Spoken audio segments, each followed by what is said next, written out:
said, "Do you speak Hmong? When I came to you just now, you greeted me in my native language." I tell you what, my crazy prayer right before surgery rushed into my mind, and I started to get really excited. I said, "I greeted you in Hmong? What did I say?" But he asked me a third time, "Do you speak Hmong?" So I said, "No, I don't."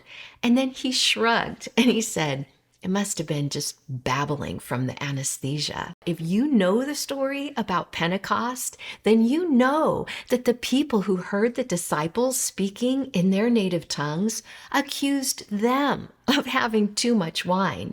The fact that the nurse brought up anesthesia confirmed to me that God was definitely up to something. And so I insisted that I wasn't babbling from the anesthesia, and I told him about my prayer to speak someone's language that day. And then I asked him, "What did I say?"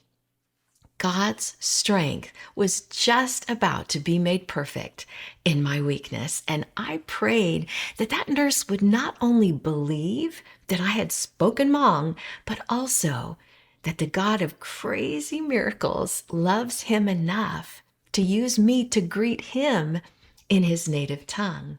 Now, when the nurse told me what I said, I'll admit it was easy to see why he assumed I would have had to speak Hmong in order to say any of that phrase. But right then, I repeated it right back to him with perfect enunciation. I tell you what, he went from the surprised look that I had woken up to a look of absolute amazement.